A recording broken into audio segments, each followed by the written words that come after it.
મિત્રો સોનું સૂદ આ વ્યક્તિ જેને ગરીબોના મસીહા બનીને ઉભરી આવ્યા છે અને જ્યારે જ્યારે લોકોની જરૂર પડી છે ને આ વ્યક્તિએ જેને મદદ કરવામાં ક્યારે પાછી પાણી નથી કરી. પછી ભલેની કોરોનાનો સમય હોય, લોકોને ઘરે પહોંચાડવાનું હોય કે કોકને કોક વસ્તુની જરૂર હોય, આ વ્યક્તિ જેને મદદ માટે હંમેશા આગળ આવ્યા છે. ને હાલમાં પણ એમણે કેવું સરસ મજાનું કામ કર્યું છે કે લોકો એમની તારીફ કરતા નથી થાકી રહ્યા. મિત્રો લાતુર જિલ્લાનો એક 75 વર્ષનો કિસાન એમની પત્ની સાથે છે ને ખેતર ખેડી રહ્યો હતો. હવે મિત્રો એમની પાસે બેલ હતા નહીં એટલે પતિ પત્ની બંને જણા ખેતર ખેડી રહ્યા હતા.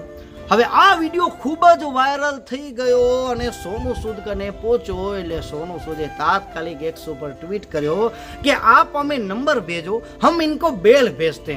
અને મિત્રો લોકો એમની ત્યાર પછી ખૂબ જ તારીફ કરવા માંડ્યા. પણ એમાંથી અમુક જણે વરી પાછી કમેન્ટ કરી કે ઓર જ્યાદા મદદ કરી દેતે.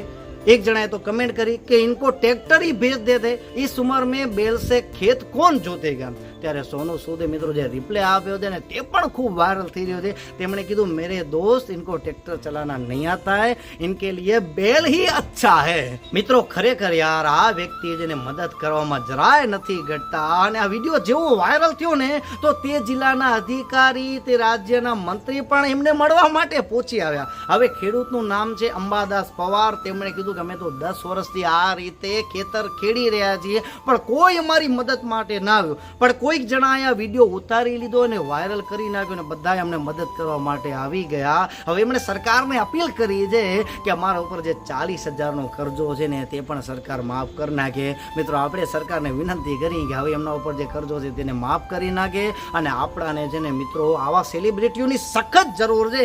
અને સોશિયલ મીડિયાનો કમાલ કેવો છે એ તમે જુઓ, એની તાકાત કેવી છે કે તમે કરેલું એક સારું કામ લોકોની જિંદગી સુધારી શકે છે. મિત્રો હવે આ વિડીયો ગમ્યો હોય તો લાઈક કરજો, શેર કરજો અને સબસ્ક્રાઈબ કરવાનું ન ભૂલતા.